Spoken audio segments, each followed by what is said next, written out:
بسم اللہ الرحمن الرحیم رب اشرح لی صدری ویسر لی امری واحلل عقدۃ من لسانی یفقہوا قولی رضیت باللہ ربا وبالاسلام دینا وبمحمد صلی اللہ علیہ وسلم نبیا ورسولا۔ اللہ اکبر، اللہ اکبر، اللہ اکبر، لبیک لبیک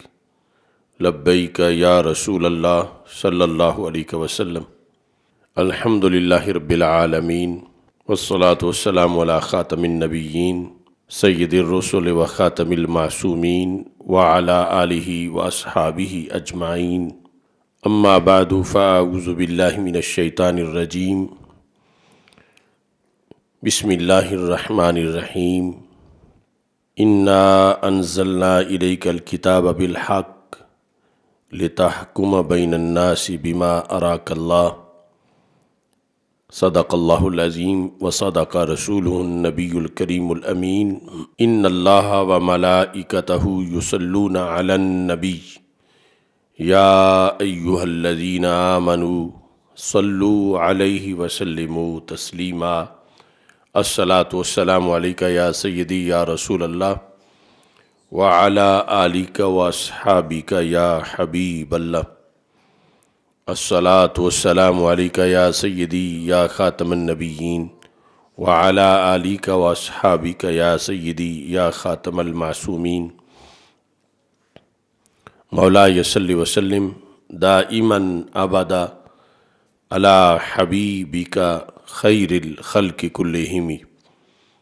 منزہ عن شریک فی محاسنہ فجوہر الحسن فیہ غیر منقاسم۔ محمد تاج رسل اللہ قاطبۃ، محمد صادق الاقوال والکلم، محمد ذکرہ روح لانفسنا، محمد شکرہ فرد علی الامم۔ رب صل وسلم دائما ابدا علی حبیبک خیر الخلق کلہم۔ الہی بحق بنی فاطمہ کہ بر قول ایماں کنی خاتمہ، اگر دعوتم رد کنی ور قبول، منو دست و دامان آل رسول صلی اللہ علیہ وسلم۔ اللہ تبارک و تعالی جل جلالہ وعم نوالہ وتم برہانہ وعظم شانہ وجل ذکرہ وعز اسمہ کی حمد و ثنا، اور حضور سرور کائنات مفخر موجودات زینت بزم کائنات دستگیر جہاں غم گسار زماں سید سروراں حامی بے کساں قائد المرسلین خاتم النبیین احمد مجتبیٰ جناب محمد مصطفیٰ صلی اللہ علیہ وآلہ واصحابہ وبارک وسلم کے دربار گوہربار میں ہدیہ درود و سلام عرض کرنے کے بعد،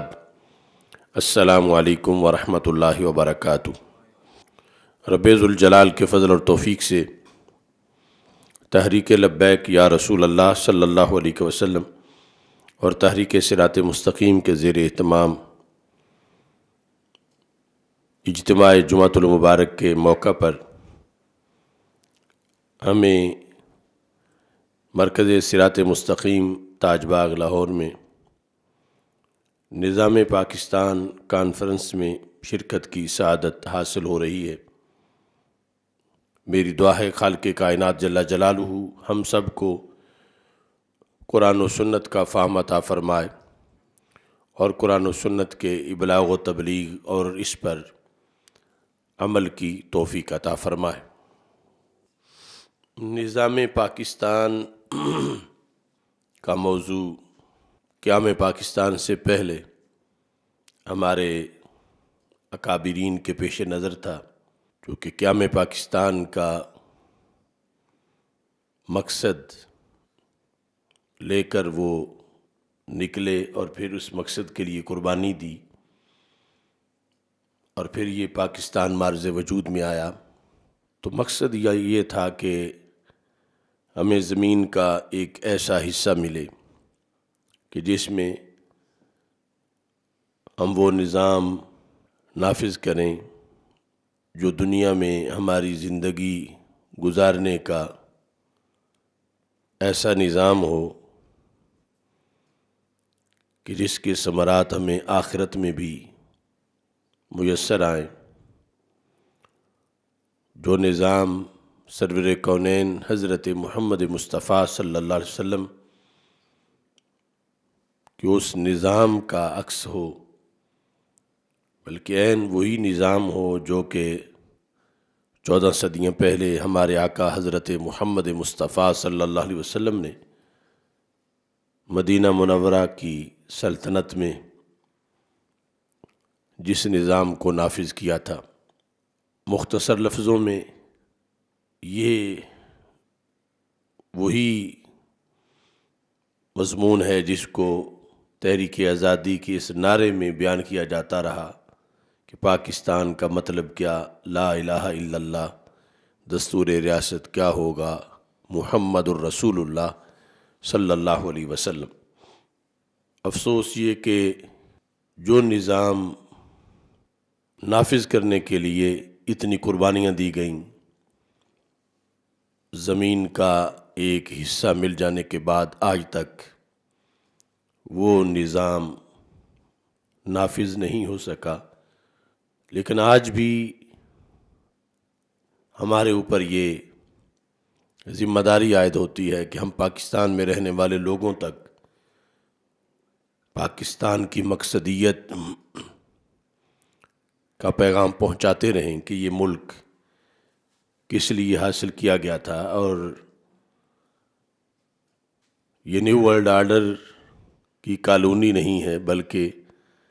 یہ نظام مصطفیٰ صلی اللہ علیہ وسلم کی ایک بستی ہے، اور اسے اس نظام کے ذریعے ہی خوشحال بنایا جا سکتا ہے۔ آج کے اس موضوع کی ایک وجہ یہ ہے جو 23 مارچ کے مناسبت سے قوم کے ضمیر کو اس ملک کی مقصدیت کے لحاظ سے جھنجھوڑنا ہے، اور دوسری طرف اس نظام کی خاطر ہمارے اکابرین نے ایک منظم جد و جہد کی۔ اس کے لیے 28 مارچ 1948 کو جمعیت علماء پاکستان کی بنیاد رکھی گئی، اور پھر اس پر مسلسل اس ملک میں نظام مصطفیٰ صلی اللہ علیہ وسلم کے نفاذ کی جد و جہد کی گئی۔ تو ہم اس یوم تاسیس پر ان تمام اکابرین کو خراج تحسین پیش کرنا چاہتے ہیں جنہوں نے اس سلسلہ میں قیام پاکستان کے بعد نظام پاکستان کے لیے جد و جہد کی۔ وہ شیخ الاسلام حضرت خواجہ قمر الدین سیالوی قدس سر العزیز، قائد اہل سنت حضرت علامہ شاہ احمد نورانی صدیقی قدس سر العزیز، مجاہد ملت حضرت مولانا محمد عبدالستار خان نیازی قدس سر العزیز، اور دیگر جتنے اکابرین، کارکنان، ذمہ داران اس قافلے میں شریک ہوئے اور انہوں نے اس سلسلہ میں کاوشیں کیں، ان سب کو آج کے اس موقع پر ہم خراج تحسین پیش کرتے ہیں، اور اس منشور کو، اس دستور کو خراج تحسین پیش کرتے ہیں کہ جس کی بنیاد پر پاکستان میں نظام مصطفیٰ صلی اللہ علیہ وسلم کی اصطلاح بچے بچے کی زبان پر آئی، اور قائد اہل سنت مولانا شاہ احمد نورانی صدیقی رحمۃ اللہ علیہ کی قائدانہ صلاحیتوں سے اسمبلی کے فلور پر اس جماعت نے بڑے تاریخی کارنامے سر انجام دیے۔ اللہ تعالیٰ ان اکابرین کا ایک ایک لمحہ اپنے دربار میں قبول فرمائے،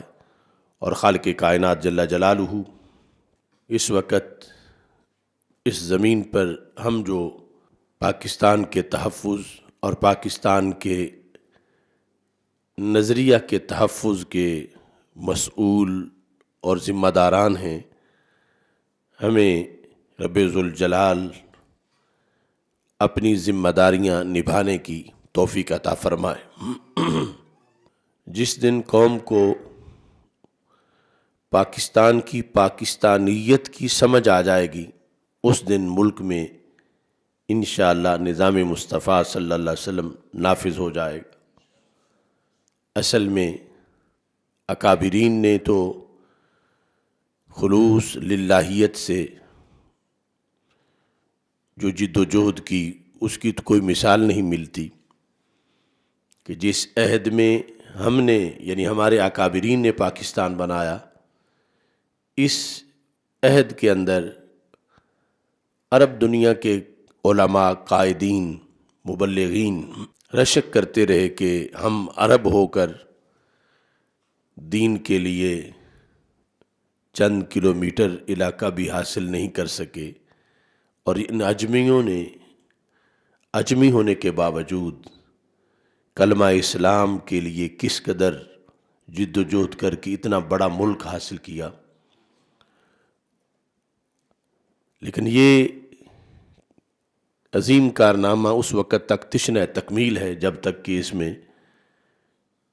نظام مصطفیٰ صلی اللہ علیہ وسلم کا نفاذ نہیں ہو جاتا۔ پاکستانیت اصل میں دین مصطفیٰ صلی اللہ علیہ وسلم کا وہ پہلو جو مدنی زندگی میں رسول پاک صلی اللہ علیہ وسلم نے مدینہ منورہ کو سٹیٹ بنا کر امت کو تعلیمات دیں، انہی تعلیمات کی ایک جھلک پاکستان کا اصل راز ہے۔ ہمارے دین میں دین کا مقصد اور دین کا جو پیغام ہے، اس میں اللہ تعالیٰ کا فرمان ہے اِنَّا أَنزَلْنَا إِلَيْكَ الْكِتَابَ بِالْحَقِّ لِتَحْكُمَ بَيْنَ النَّاسِ بِمَا أَرَاكَ اللَّهُ۔ محبوب صلی اللہ علیہ وسلم، ہم نے آپ کی طرف کتاب کو نازل کیا کس لیے کہ آپ حکومت کریں، لِتَحْكُمَ، تاکہ آپ حکم چلائیں، آپ آرڈر دیں، بین الناس، لوگوں کے درمیان، کس چیز کا آرڈر دیں؟ بما اراک اللہ، جو رب نے تجھے دکھا دیا ہے، جو رب نے تجھے پڑھا دیا ہے، جو رب نے تجھے سکھا دیا ہے۔ اے محبوب، آپ وہ لوگوں کے فیصلوں میں اسے نافذ کریں، لوگوں کے معاملات میں اسے نافذ کریں۔ تو ہمارے آقا صلی اللہ علیہ وسلم جس طرح کے کلمہ پڑھانے آئے تھے، کفر مٹانے آئے تھے، ایمان سے سینوں کو منور کرنے آئے تھے، ایسے ہی کلمہ پڑھنے والوں کے درمیان حکومت کرنے بھی آئے تھے، جو نص قرآنی ہے۔ اور پھر اس حکومت کو ماننا شرط ایمان قرار دیا گیا۔ فلا وربک لا یؤمنون حتی یحکموک فیما شجر بینہم ثم لا یجدوا فی انفسہم حرجا مما قضیت ویسلموا تسلیما، کہ میرے محبوب صلی اللہ علیہ وسلم، اس وقت تک کوئی شخص مومن نہیں ہو سکتا جب تک کہ وہ آپ کی حکومت کو تسلیم نہیں کر لیتا۔ حکومت کو اتنا تسلیم کرے، اتنا تسلیم کرے کہ زبان تو کیا، دل میں بھی اس حکومت کے خلاف خیال نہ آئے، تو پھر مومن ہے۔ اگر رسول پاک صلی اللہ علیہ وسلم کے فیصلوں کا ادب زبان سے تو کرتا ہے مگر دل میں سوچتا ہے معاذ اللہ کے نظام مصطفیٰ صلی اللہ علیہ وسلم کا یہ پہلو اچھا نہیں، یا معاذ اللہ اس سے دوسرا فلاں پہلو اچھا ہے، یا اگر فلاں طریقہ ہوتا تو پھر زیادہ اچھا ہوتا، تو اللہ فرماتا ہے یہ اتنا بڑا جرم ہے کہ یہ بندہ پھر مومن ہی نہیں۔ مومن کے لیے ضروری ہے کہ جیسے وہ دیگر تمام شعبہ جات کے لحاظ سے کلیئر ہے، وہ حکومت مصطفیٰ صلی اللہ علیہ وسلم کے لحاظ سے بھی اس قدر اس کا نظریہ کلیئر ہو کہ دوسری سائیڈ کے بارے میں وہ یہ سوچ ہی نہ رکھتا ہو کہ نظام مصطفیٰ کے برعکس جو معاملہ ہے اس میں ہمیں فائدہ ہے اور ہمیں وہ اختیار کرنا چاہیے، چاہے جائے کہ وہ اس کے حق میں تقریریں کرے یا وہ کر گزرے، سوچنا بھی جائز نہیں۔ نظام مصطفیٰ صلی اللہ علیہ وسلم کے خلاف اگر کوئی نظام مصطفیٰ صلی اللہ علیہ وسلم کے خلاف سوچے تو سوچنے سے بھی ایمان ضائع ہو جاتا ہے، کیونکہ یہ آیت کریمہ بخاری شریف میں اس کا شان نزول جو ذکر ہے تو وہ زراعت اور پانی لگانے کے ایک مسئلے پر ہے کہ پانی لگانے پر جو رسول پاک صلی اللہ علیہ وسلم کا فیصلہ تھا اس کے خلاف جب ایک شخص نے وہ جو بظاہر مومن کہلاتا تھا حقیقت میں منافق تھا، اس نے گفتگو کی تو اللہ نے یہ آیت نازل کی کہ اگرچہ یہ بات نماز کی نہیں، روزے کی نہیں، حج کی نہیں، زکوٰۃ کی نہیں، کھیت کی ہے، کھلیان کی ہے اور کھیت کھلیان میں پانی لگانے کی ہے، مگر فیصلہ چونکہ آمنہ کے لال حضرت محمد مصطفیٰ صلی اللہ علیہ وسلم کا ہے، تو آپ کا یہ فیصلہ جو پانی لگانے کے معاملے پر، کھیت میں پانی لگانے کے معاملے پر، اس پر بھی ایمان ضروری ہے۔ اگر اس کے خلاف کوئی سوچتا ہے تو اس کی نمازیں قبول نہیں، اس کے روزے قبول نہیں، وہ مومن ہی نہیں۔ مومن تب ہوگا کہ جب وہ ان دنیاوی معاملات میں جو نظام مصطفیٰ صلی اللہ علیہ وسلم ہے اس کو مکمل فالو کرے، اس پر اعتماد رکھے، اس پر ایمان لائے، تو پھر اس کو مومن قرار دیا جائے گا۔ یعنی یہ نص قرآنی ہے، اللہ کا فیصلہ ہے۔ حقیقت میں یہ ہے کہ عام بندے کو کسی بندے پر حکومت کرنے کا حق نہیں۔ ان الحکم الا للہ، یہ حکم اللہ کا ہے، راج کرنا، حکومت کرنا یہ اللہ کا وصف ہے۔ پھر اللہ نے رسول پاک صلی اللہ علیہ وسلم کو یہ منصب عطا کیا، آپ صاحب شریعت ہیں، آپ کا راج ہے، آپ کا نظام ہے۔ اسی بنیاد پر پھر نظام الہی کو نظام مصطفیٰ صلی اللہ علیہ وسلم سے تعبیر کیا جاتا ہے۔ اور کلمہ پڑھنے کا آسان سا مطلب یہ ہے کہ جو کلمہ گو ہے وہ کلمہ پڑھ کر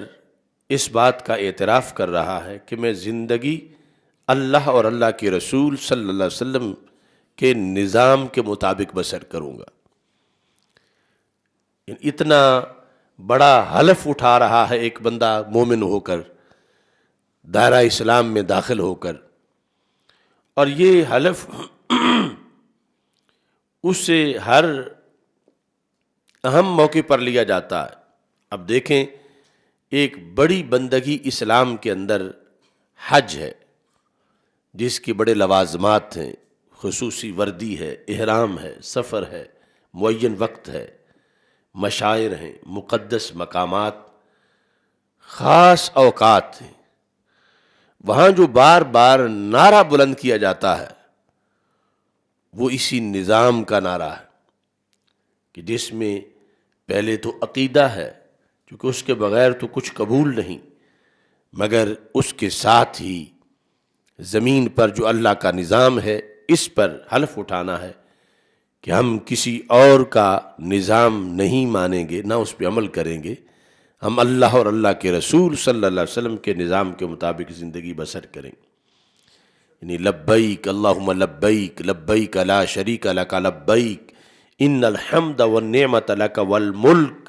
لا شریک لک۔ اتنے اہم مقام پر، اتنی بڑی بندگی میں، اتنے مقدس اوقات میں، وردی کے اندر، احرام کے اندر بار بار کس چیز کا اقرار کروایا جا رہا ہے کہ جہاں یہ کہ اللہ کا کوئی شریک نہیں، جہاں یہ کہ ساری تعریفیں اللہ کی ہیں، وہاں یہ کہ ملک بھی اسی کا ہے۔ ان الحمد والنعمت لک والملک، یہ ملک ماننا کہ اللہ کا ملک ہے، اللہ کا راج ہے، اللہ کی حکومت ہے، اور پھر جب اللہ کی ہے تو اللہ کے رسول صلی اللہ علیہ وسلم کی ہے۔ محبوب و محب میں نہیں میرا تیرا،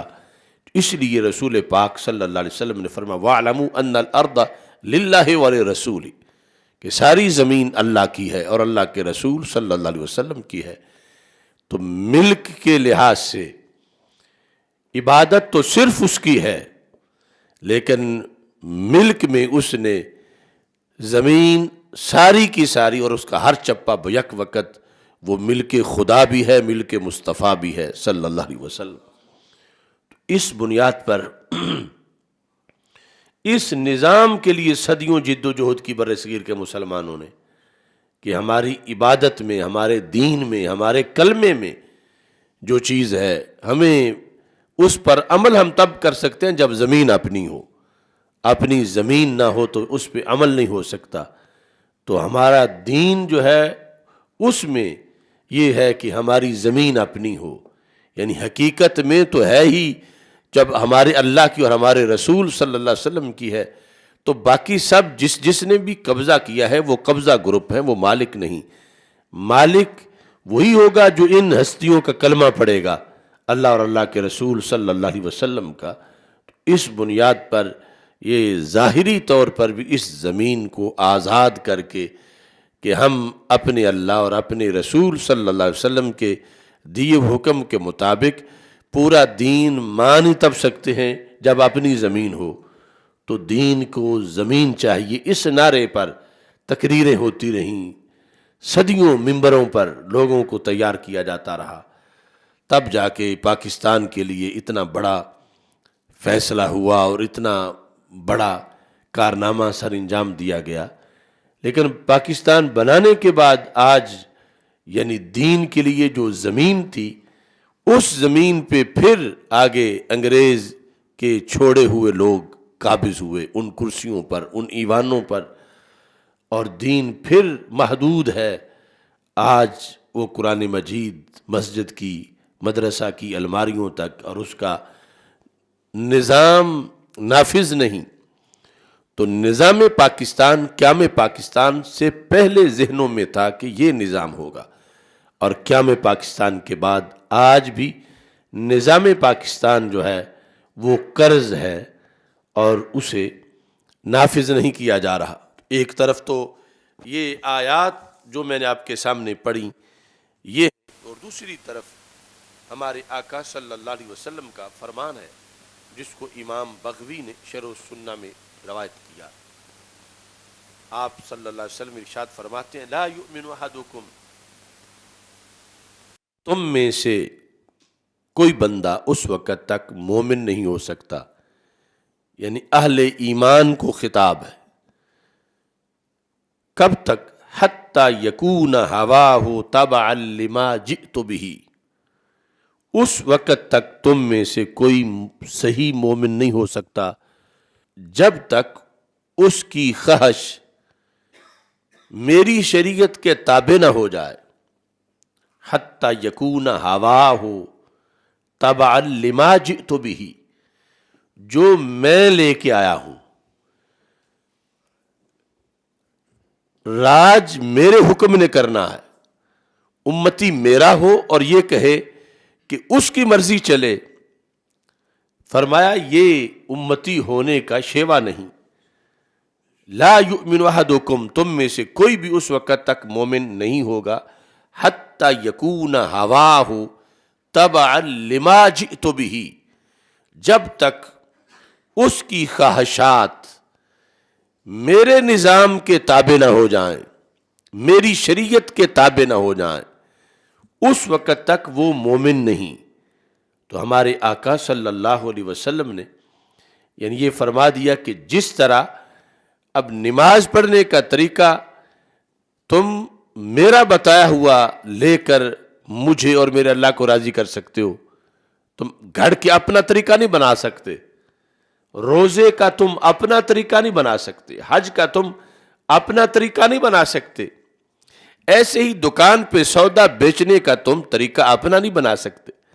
ایسے ہی کاشتکاری زراعت تجارت کے طریقے تم اپنے نہیں بنا سکتے، ایسے ہی زمین پر نظام تم اپنا نہیں بنا سکتے۔ تم مومنی تب ہو جب ہر پہلو میں تم میری شریعت کے تابع ہو جاؤ۔ اگر میری شریعت کے پیروکار تم بنو گے تو پھر تم مومن ہو،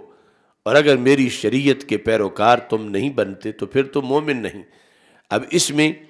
کوئی آدھا پیروکار بنتا ہے، کوئی پونا پیروکار بنتا ہے۔ آج یہ بھی تو نعرے اس ملک میں بھی بلند ہوئے کہ دین ہمارا اسلام ہے اور سیاست ہماری سوشلزم ہے، یا فلاں چیز ہماری فلاں کی طرف سے ہے، تو اسلام ادھورا نہیں، اسلام پورا ہے۔ اگر یہ محض آئیڈیالوجی ہوتا، محض فیتھ اور کریڈ یعنی محض عقیدہ ہوتا، اور محض نماز روزے کے احکام اس میں ہوتے، تو پھر باقی چیزیں کسی اور سے بھیک مانگ لی جاتی۔ یہاں تو ہر شعبے کی ہدایات ہیں، اور وہ دے کر یہ کہا گیا ہے کہ تمہاری نماز بھی تب قبول ہونی ہے جب سیاست بھی تم نے ہم سے پوچھ کے کرنی ہے، تمہارا روزہ بھی تب قبول ہونا ہے جب نظام تمہارا ہمارے حکم کے مطابق ہوگا، ہماری شریعت کے مطابق ہوگا۔ لا یؤمن احدکم، کیونکہ ایمان ہوگا تو نماز ہوگی، ایمان ہوگا تو ہر نیکی قبول ہوگی، اور اس ایمان کے لیے یہ ضروری ہے کہ حتی یکون ہواہ تبعا لما جئت بہ۔ سرکار فرماتے ہیں جو میں لے کے آیا ہوں، اور میں کامل دین لے کے آیا ہوں، میں دنیا کے ہر شعبے کی روشنی لے کے آیا ہوں، میں دنیا میں ہر شعبہ کیسے چلایا جائے اس کی ہدایت لے کر آیا ہوں، اس کا قانون لے کر آیا ہوں، اس کا نظام لے کر آیا ہوں۔ تو تم میں سے وہی شخص مومن ہے کہ جو ان ساری چیزوں میں میرے دین کے تابع ہے، نماز میں بھی، عبادات میں بھی، معاملات میں بھی، نظام میں بھی وہ میرے دین کے تابع ہے، تو پھر وہ مومن ہے۔ یہ فتویٰ کسی مفتی کا نہیں، خود بارگاہ رسالت صلی اللہ علیہ وسلم سے یہ حکم دیا گیا ہے۔ تو آج یعنی کتنی آوارہ گردی ہے فکری طور پر، یعنی کوئی کہتا ہے یہ میرا سیاسی قبلہ ہے، پارلیمنٹ ہمارا سیاسی قبلہ ہے، کوئی یہ میرا سیاسی مرشد ہے۔ یہ سارے مرشد جو ہیں وہ ذات رسول صلی اللہ علیہ وسلم میں ہر جہت کا ارشاد وہاں سے ہے، اور وہاں سے ہٹ کر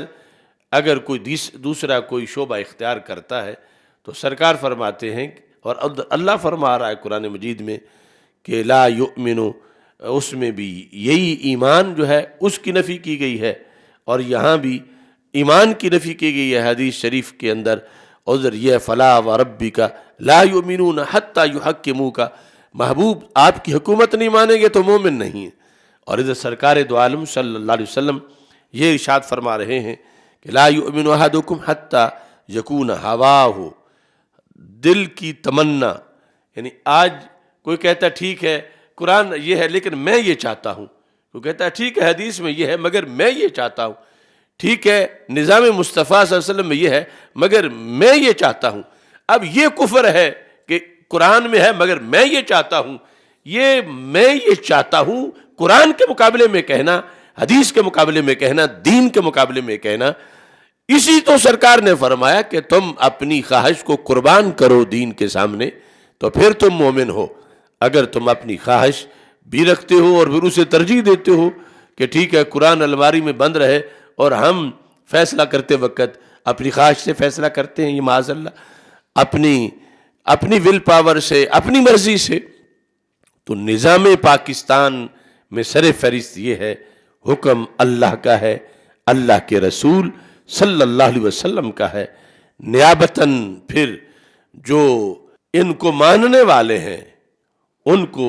حکم دیا جاتا ہے، وہ حامل بنتے ہیں۔ اور انہیں پھر یہ سوچنا ہے کہ جب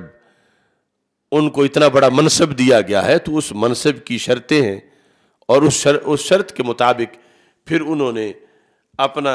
نظام جو ہے وہ سارا چلانا ہے، اور اس کے مطابق آگے سارے فیصلے کرنے ہیں۔ جس وقت اطیعوا اللہ و اطیعوا الرسول و اولی الامر منکم، اب یہ اولی الامر منکم جو ہے اس کی اطاعت دین میں رکھی گئی، لیکن اس وقت کہ وہ خود ان دو ذاتوں کی اطاعت میں پہلے نمبر پر ہوگا اپنے عہد میں، تو پھر خلق خدا بھی ان کی اطاعت کرے گی۔ اس بنیاد پر یعنی جو حاکم وقت ہے اس کو اتنا بڑا مرتبہ دیا گیا اولی الامر کو، اور رسول اکرم صلی اللہ علیہ وسلم نے یہاں تک ارشاد فرما دیا جو صحیح مسلم شریف میں موجود ہے، میرے آقا صلی اللہ علیہ وسلم سے ابو ہریرہ رضی اللہ تعالیٰ عنہ روایت کرتے ہیں، فرمایا من اطاعنی فقد اطاع اللہ، جس نے میری اطاعت کی اس نے اللہ کی اطاعت کی، ومن یعصنی فقد عصی اللہ، جس نے میری نافرمانی کی اس نے اللہ کی نافرمانی کی، ومن یطع الامیر فقد اطاعنی، جس نے امیر کی اطاعت کی اس نے میری اطاعت کی، ومن یعص الامیر فقد عصانی، جس نے امیر کی نافرمانی کی اس نے میری نافرمانی کی۔ اب یہ امیر یعنی امیر المومنین حاکم وقت مسلمانوں کا، اس کو بھی آگے حکم چلانے کے لیے یعنی جن جن امور میں کہ جہاد کے لیے کب نکلنا ہے، یہ کام کب کرنا ہے، باقی کچھ چیزیں تو فکس ہیں، وہ قرآن میں ہے، سنت میں ہے، عارضی امور کے اندر پھر یہ حکم دے گا اور دوسرے اس کا حکم مانیں گے، مگر یہ حکومت اس کی تب چلے گی جب یہ خود اللہ اور اللہ کے رسول صلی اللہ علیہ وسلم کے حکم پر سر تسلیم خم رکھے گا۔ اگر یہ ادھر سے بغاوت کرتا ہے اور اطاعت نہیں کرتا تو پھر اس کی اطاعت جو ہے وہ ختم ہو جائے گی۔ یعنی پاکستان کے نظام کے اندر یہ چیز سر فہرست ہے کہ اطاعت حکمرانوں کی جائے گی، اس شرط پر کہ وہ اللہ کی اطاعت کریں اور اللہ کے رسول صلی اللہ علیہ وسلم کی اطاعت کریں۔ اگر وہ اطاعت امریکہ کی کرتے ہیں، یہود و ہنود کی کرتے ہیں، غیر مسلم حکمرانوں سے دوستیاں کر کے ان کے مطابق فیصلے کرتے ہیں، تو پھر شریعت ان کی اطاعت کا حکم کینسل کر دیتی ہے۔ اور پاکستان حاصل کیا گیا تھا کہ یہاں ایسے لوگ حکومت کریں کہ جو اللہ اور اللہ کے رسول صلی اللہ علیہ وسلم کے احکام کو زمین پہ نافذ کریں۔ اور جس وقت ایک شخص اس کام کے لیے نکلتا ہے تو یہ کام امت میں سر فہرست کاموں میں ہے کہ ایک شخص زمین پر عدل کا نظام نافذ کر رہا ہے، ظلم کے خاتمے کے لیے کردار ادا کر رہا ہے، تو اللہ کے دربار میں اس وقت کے لوگوں میں وہ سب سے پسندیدہ انسان ہوتا ہے۔ اس بنیاد پر جو ایسا حاکم ہو اس کے خلاف بولنے سے پھر روکا گیا کہ تم اس کے خلاف بول نہیں سکتے، اور پھر اس کے فضائل بیان کیے گئے، اس کے ایک ایک فیصلے کے لحاظ سے شریعت مطہرہ میں اجر و ثواب کا ذکر کیا گیا، یہاں تک کہ نبی اکرم نور مجسم شفیع معظم صلی اللہ علیہ وسلم آپ نے یہ ارشاد فرمایا کہ عدل ساعت افضل من عبادت 60 سنتن، ایک گھڑی کا عدل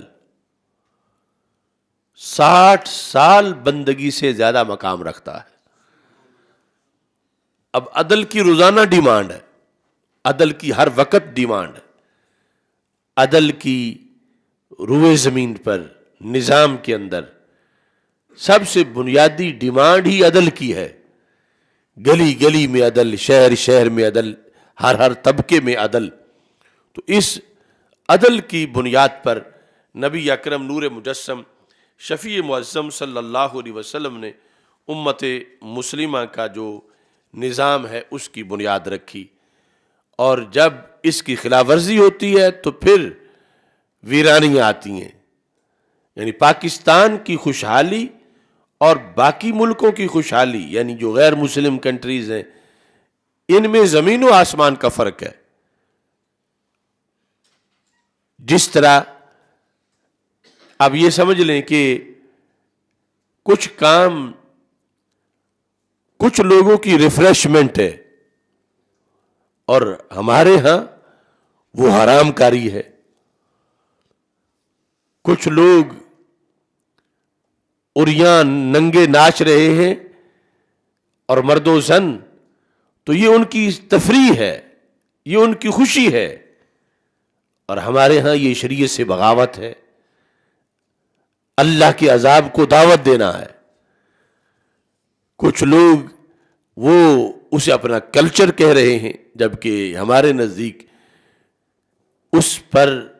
اللہ کی طرف سے عذاب آنے کا خطرہ ہے. اس بنیاد پر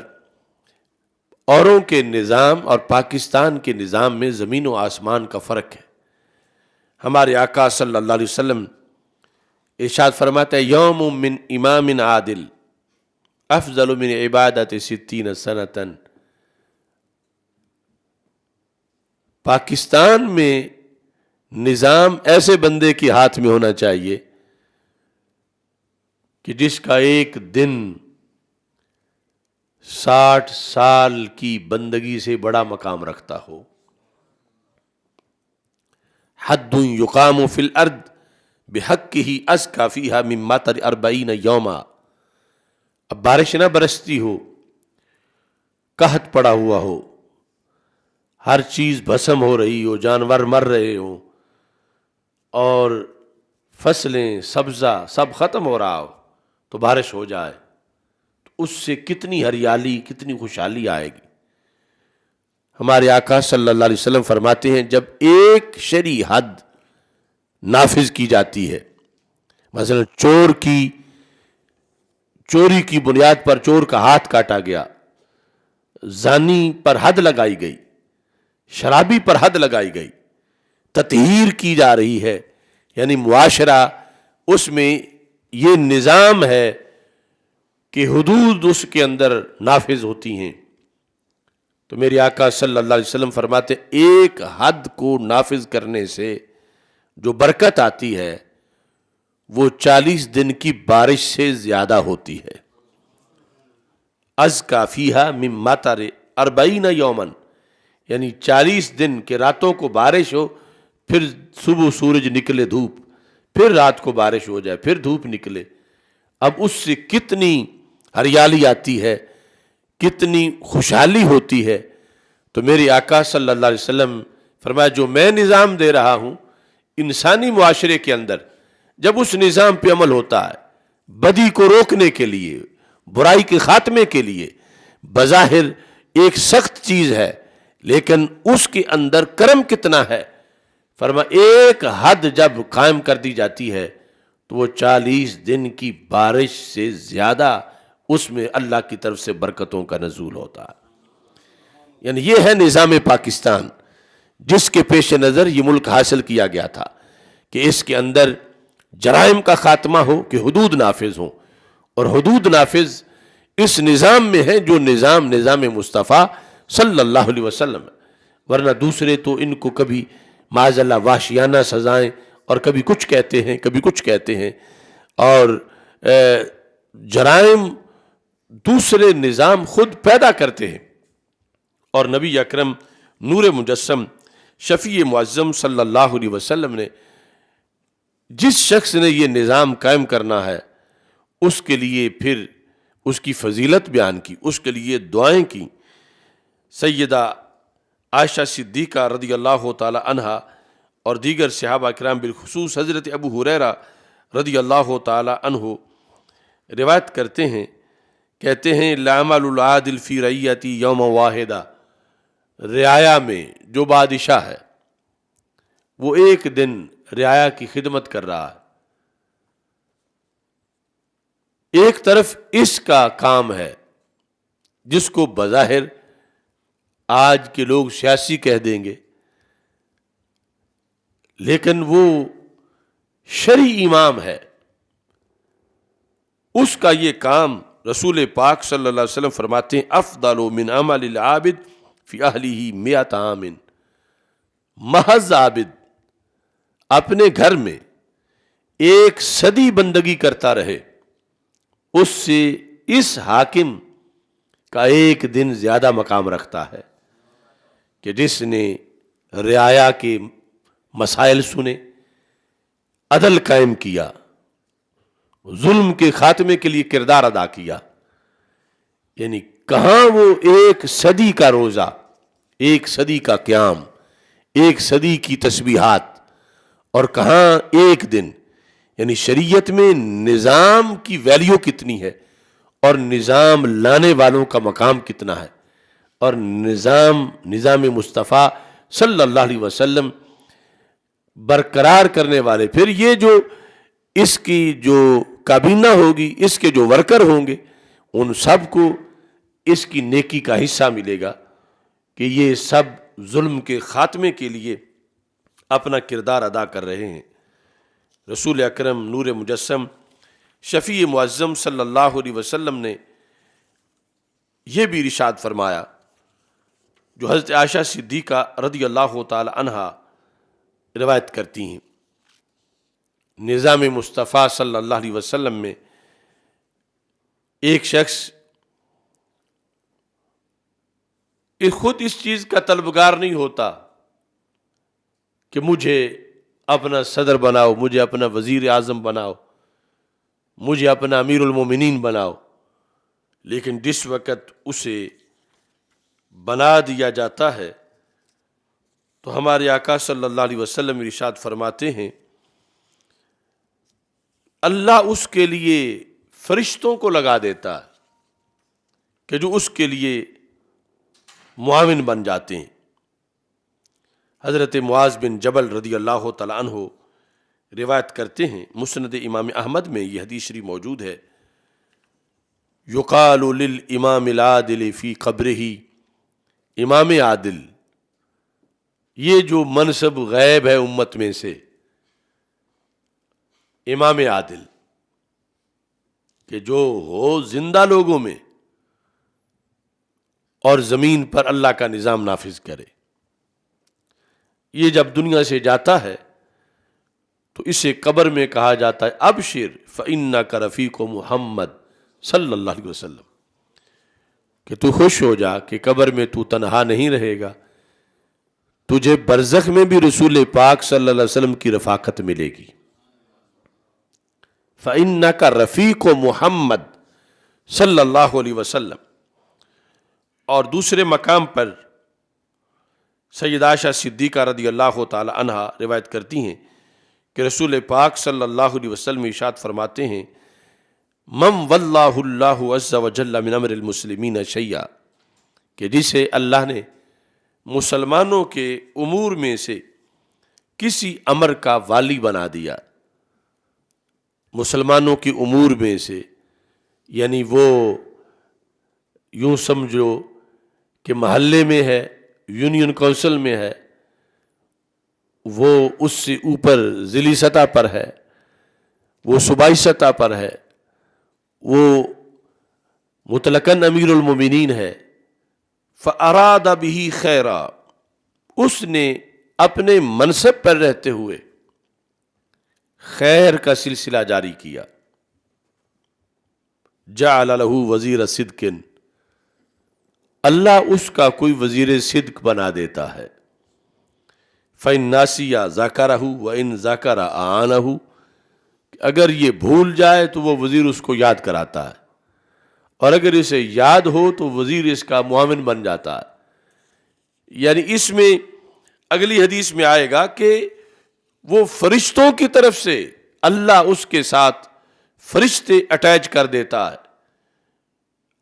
وہ فرشتے اس کے معاون ہو جاتے ہیں۔ یہ کیسا دنیا دار ہے کہ نوری اس کے ساتھ معاون میں ہے۔ یعنی اگر نظام مصطفیٰ صلی اللہ علیہ وسلم کی حکومت ہے، نظام مصطفیٰ صلی اللہ علیہ وسلم کی سیاست ہے، تو اس کے اندر روحانیت کتنی ہے۔ حضرت عائشہ صدیقہ رضی اللہ تعالی عنہا سے یہ الفاظ بھی مروی ہیں، ما من الناس احد اعظم اجرا من وزیر صالح یکون مع امام فیأمرہ بذات اللہ فیطیعہ، کہ جس وقت ایک ظاہری وزیر یعنی ظاہری انسانوں میں سے کسی امیر المومنین کے ساتھ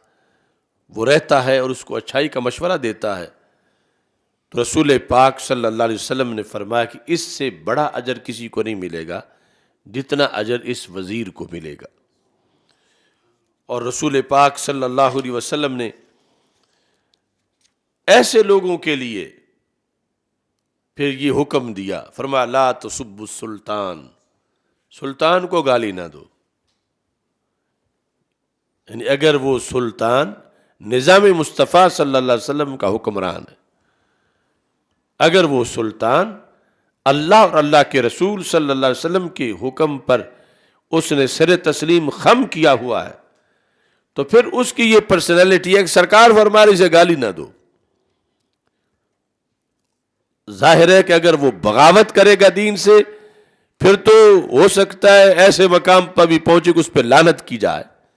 لیکن جب دین کے وہ تابع ہے تو پھر شریعت نے اس کو اولی الامر کہہ کر ایک تو اس کی اطاعت لازم کی، پھر یہ کہ اس کا ایک دن 60 سال کی بندگی سے افضل ہے، پھر ایک صدی سے افضل ہے، اور پھر قبر میں وہ رفیق محمد صلی اللہ علیہ وسلم ہے، اور پھر یہاں تک کہ رسول پاک صلی اللہ علیہ وسلم نے اس کے لیے اعزاز رکھا۔ اور حضرت حذیفہ بن یمان رضی اللہ تعالیٰ عنہ کا یہ قول ہے لا تسبوا السلطان، سلطان کو گالی نہ دو، کیوں؟ فإنہ ظل اللہ فی الارض، کہ وہ زمین میں اللہ کا سایہ ہے، وہ زمین میں اللہ کا سایہ ہے، بہ یقیم اللہ الحق، اس کے ذریعے اللہ حق قائم کرتا ہے، وَيُظْهِرُ الدین، اللہ دین کو اس کے ذریعے سے غالب کرتا ہے، وَبِهِ يَرْفَعُ اللَّهُ الظُّلْمَ، اللہ اس کے ذریعے ظلم ختم کرتا ہے، وَيَهْلِكُ الْفَاسِقِينَ، اس کے ذریعے اللہ فاسقوں کو ہلاک کرتا ہے۔ تو ایسا جو سلطان ہے پھر اس کے لیے دعاؤں کا حکم دیا گیا، اور یہ پابندی لگائی گئی کہ اسے کوئی گالی نہ دے۔ اور نبی اکرم صلی اللہ علیہ وسلم نے یہ ارشاد فرمایا کہ انما الامام جنۃ، کہ امیر المومنین جو مسلمانوں کا ہے وہ ڈھال ہے، اس کے ذریعے سے قوم بچ کے رہے گی، اور اس کی حفاظت کے اندر رہ کر وہ دین کے جو امور ہیں ان پر عمل پیرا ہوتے رہیں۔ رسول پاک صلی اللہ علیہ وسلم سے مروی ان ارشادات کے اندر یہ بھی ہے کہ جس وقت کوئی مانگ کے نہیں لیتا بلکہ اسے بنا دیا جاتا ہے، تو خالق کائنات اس کے ساتھ ایک فرشتے کو کھڑا کر دیتا ہے جو اس کے لیے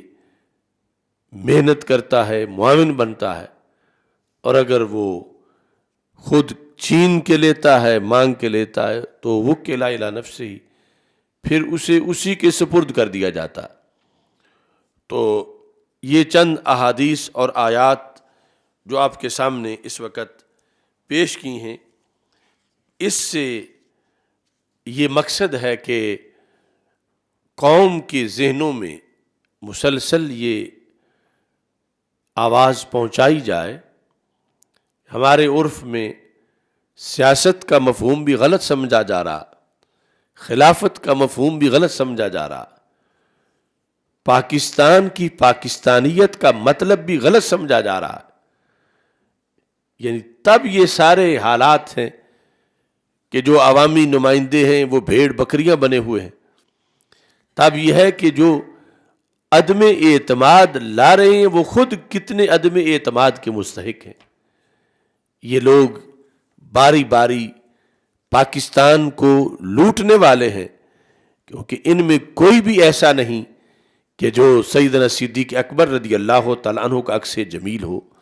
سیدنا فاروق اعظم رضی اللہ تعالیٰ عنہ کی سیرت کا متوالا ہو، حضرت سیدنا عثمان غنی رضی اللہ تعالیٰ عنہ کی تعلیمات کا پیکر ہو، حضرت مولا علی رضی اللہ تعالی عنہ کے نقش قدم پہ چلنے والا ہو، جبکہ شریعت میں تو ان لوگوں کو آئیڈیل قرار دیا گیا سیاست میں، خلافت میں اور نظام چلانے کے لحاظ سے۔ جب تک ان کی تعلیمات کے پابند لوگ نظام نہیں چلائیں گے اس وقت تک اصلاح نہیں ہو سکتی، چونکہ مچھلی کو پانی سے دور رکھ کر آپ اس کو اور جو کچھ بھی مہیا کریں، اس کے اضطراب میں کمی نہیں آئے گی۔ آپ اسے کہیں کہ تجھے اچھے شوکیس میں رکھ دیتے ہیں، اسے کہیں تو پانی نہ مانگ، تجھے سونے کی الماری میں رکھ دیتے ہیں، تو مچھلی کو نہ سونے کی ضرورت ہے نہ شیشے کی ضرورت ہے، اس کو پانی کی ضرورت ہے۔ اور پانی دیے بغیر اس سے یہ توقع رکھنا کہ اس کا اضطراب ختم ہو اور زندہ بھی رہے، تو یہ حماقت ہے۔ یا تو مر جائے گی یا تڑپتی رہے گی جب تک کہ اسے پانی نہ ملے۔ تو پاکستان کی ساخت ہی نظام مصطفیٰ صلی اللہ علیہ وسلم کے پانی کے لیے ہے۔ یہ مچھلی بنی ہی اس مقصد کے لیے ہے، اس کا گزارا ہی اس میں ہے۔ اس سے ہٹا کر اسے کوئی ورلڈ آرڈر، کوئی ازم، کوئی نظام دیا جائے تو اس کا اضطراب ختم نہیں ہو سکتا۔ یقیناً اس نے قائم رہنا ہے، اللہ کے فضل سے اس نے باقی رہنا ہے۔ اس کی بقا کے لیے جو چیز لازمی ہے وہ وہی نظریہ ہے جس کے پیش نظر اسے بنایا گیا تھا، جس مقصد کے لیے یہ حاصل کیا گیا تھا۔ اس کے لیے آج ہمیں قوم کو تیار کرنے کی ضرورت ہے۔ یعنی بظاہر یہ جتنے لوگ اسمبلی کے اندر، خواہ وہ اقتدار کے بینچوں پر ہیں یا اپوزیشن کے بینچوں پر ہیں، یہ پاکستان کے مسئلے کا حل نہیں، یہ سارے پاکستان کے لیے خود ایک مسئلہ ہے۔ ان میں سے ہر بندہ ایک بڑا مسئلہ ہے پاکستان کے لیے، کہ وہ پاکستان کے ایوان میں بیٹھا ہے اور اس لائق نہیں کہ وہ پاکستان کے ایوان میں ہوتا۔ وہ اس ایوان میں بیٹھا ہے جس کی مثال ایک مسجد جیسی ہے، وہ مسجد جس کو امامت کے لیے ایک مصلح درکار ہے، ایک ولی، ایک رہبر، قرآن و سنت کا ایک عالم اور دین متین پر مکمل عمل کرنے والا، ایک شریعت کا پابند، وہ درکار ہے کہ وہ اس پارلیمنٹ میں نظام مصطفیٰ صلی اللہ علیہ وسلم کی جماعت کرائے۔ تو جب جماعت کرانے کے لیے انہیں مسلط کیا جا رہا ہے جنہیں سورہ اخلاص بھی نہیں آتی، جماعت کرانے کے لیے انہیں مسلط کیا جا رہا ہے جنہوں نے کبھی مسجد کا رستہ ہی نہیں دیکھا، جماعت کرانے کے لیے خواہ وہ اپوزیشن ہو خواہ وہ اقتدار والے ہوں، یہ سب ایک ہی تھیلی کے چٹے بٹے ہیں اور ایک ہی تھالی کے بینگن ہیں اور ایک ہی کھوٹے سکے کے مختلف روپ اور رخ ہیں۔ ان کا مقصد صرف مفادات، وہ کسی طریقے سے حاصل ہوں، ان مفادات کا تحفظ، ان کے لیے باریاں بنانا، ان کے لیے تانے دینا، ان کے لیے اختلاف کرنا، ان کے لیے متحد ہو جانا، ان مفادات کے لیے کبھی کسی کو دشمن بنانا، انہی کے لیے پھر اس کو دوست بنا لینا، ان مفادات کے لیے کبھی کسی کو گدھا کہنا، ان مفادات کے لیے پھر اس گدھے کو باپ کہنا، یہ ان سب کا مشترکہ عمل ہے جس سے ان میں کوئی بھی مستثنا نہیں۔ اور جو مذہب کا نام لے کر بیٹھے ہیں ان کے ساتھ، وہ ان سے بھی بدتر ہیں کہ انہوں نے، چلو یہ تو ہے کہ یہ دنیا دار ہیں، یہ گندے ہیں، اور وہ دین کا نام لے کر تجارت کر رہے ہیں اور دین کا نام لے کر ایک گندی دنیا داری کر رہے ہیں۔ تو پاکستان کی پاکستانیت مطالبہ کر رہی ہے اہل وطن سے کہ پاکستان کے نظام کی خاطر امریکہ، برطانیہ، کیمبرج، آکسفورڈ، وہاں کے کیڑے مکوڑوں کی ضرورت نہیں۔ پاکستان کا نظام قرآن میں ہے، سنت میں ہے، فقہ اسلامی میں ہے۔ صرف اچھے کردار اور عقیدہ والے لوگ جو ہیں وہ درکار ہیں کہ جو یہ فیصلے اس ملک میں، اس زمین پر نافذ کریں۔ اللہ تعالی ہم سب کا حامی و ناصر ہو۔ وآخر دعوایا ان الحمد للہ رب العالمین۔